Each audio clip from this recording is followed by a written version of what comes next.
In the last 3 years, trade and travel between India and Pakistan have taken a quantum jump, riding on a series of confidence-building measures. But that was till 26/11 Mumbai terror attacks happened. Only a month before the attacks, trade between the two sides of Kashmir started. But everything came to a halt due to Indo-Pak tensions in the aftermath of 26/11 attacks. There are no signs of improvement till if relations come back to normal. You know that means you have only seen 6 months of the year, that financial year between 8 and 9, and the trade will be coming down instead of the growth. It will be definitely minus. The CBMs between India and Pakistan stressed on improving trade ties, considering the fact that the unofficial trade between the two countries through Third World was far more. The CBMs included reopening of Srinagar-Muzaffarabad highway. In October 2007, trucks were allowed to cross the Wagah-Atari border. In 2008, warming relations between the two countries allowed the opening of the road across the LOC to trade as well. The prevailing situation has again put the trade in a negative territory. Our relations with Pakistan depend very much on our political diplomatic relations. Economic relations have followed that. If you see the figures, then you will see that the trade level is very low. Then it slowly reaches a peak, and then if there is a Indo-Pak problem, the entire trade falls. The way the bilateral relations are poised at the moment, there seems to be no hope in the near future. Mehul Verma, NewsX, Delhi. On Thursday, the benchmark BSE Sensex dropped to a 3-year low. Though on Friday, there was slight recovery, but the dropping graph of Sensex since the meltdown started unfolding is sending ominous signals.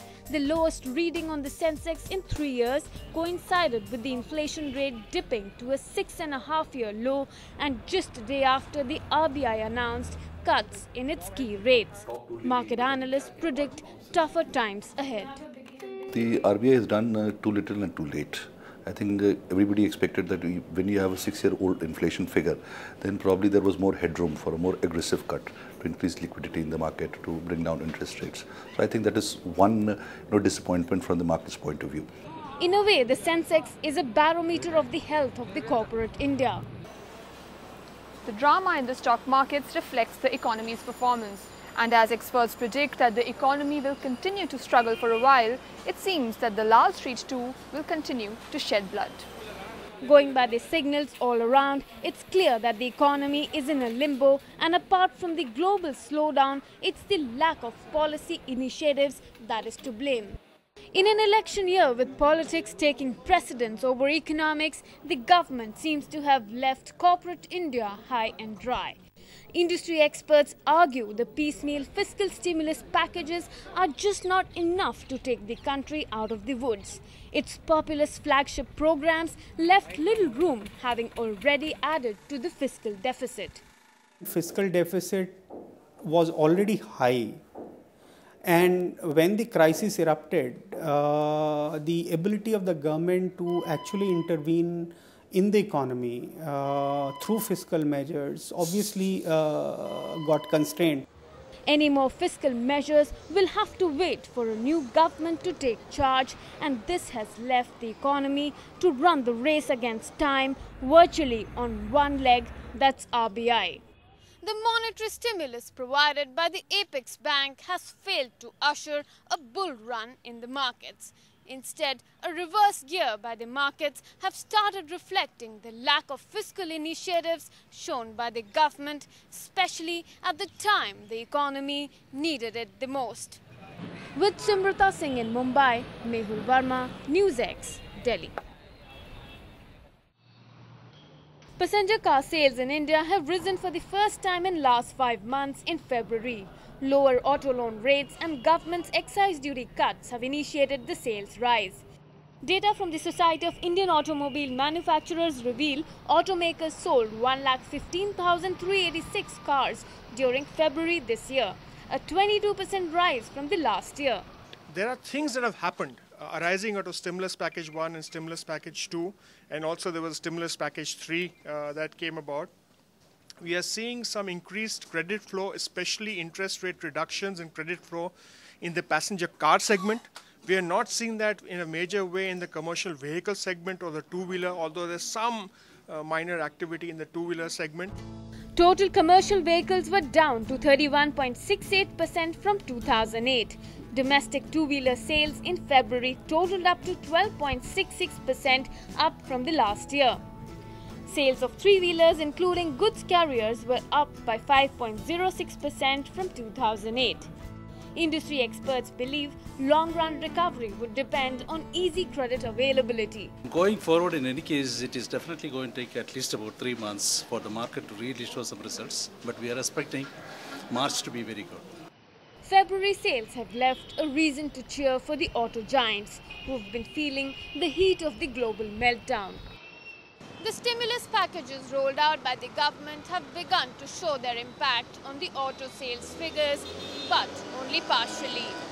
While the passenger car space has started rebounding at a greater speed, the commercial vehicle space will still have to wait for a kickstart to see their sales zooming in, especially at the times of a slowdown.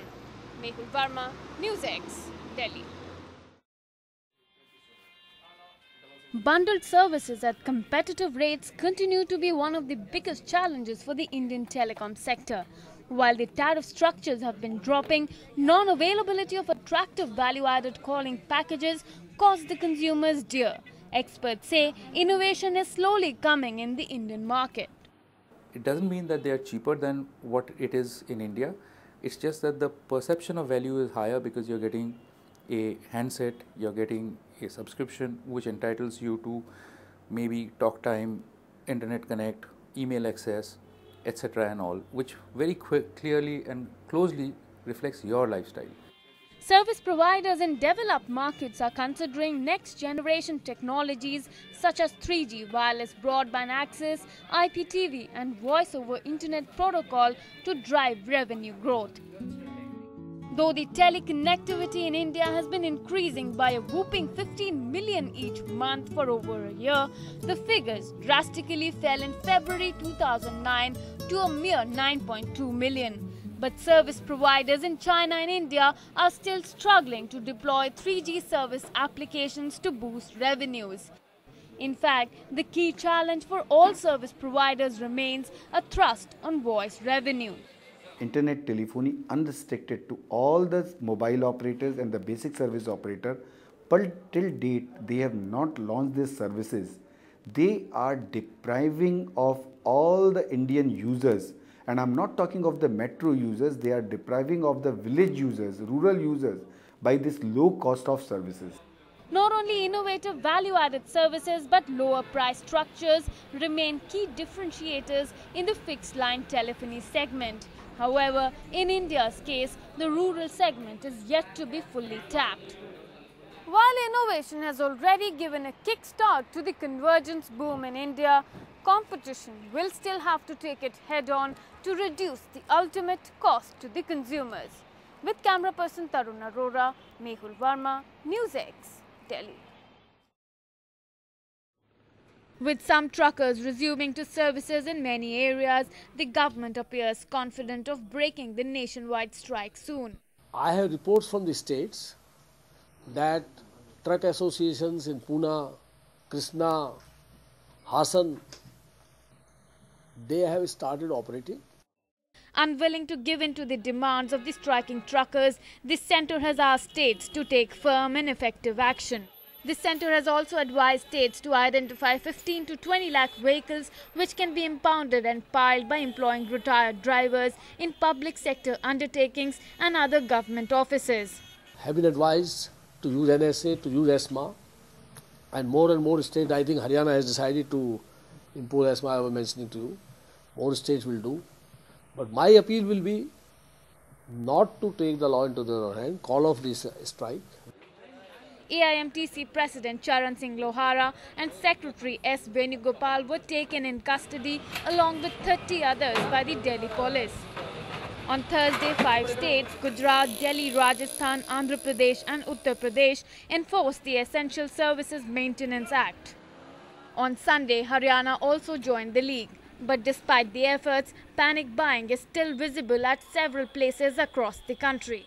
Government is now drawing up contingency plans to restore normalcy in the transportation of goods and services and is also urging the truckers to get back to work. But while the government is in no mood to consider the unreasonable demands made by the truckers, the crucial meeting of the transport minister with the truckers would be keenly watched by the nation, whose transport services are desperate for a kickstart. Mehul Verma, NewsX, Delhi.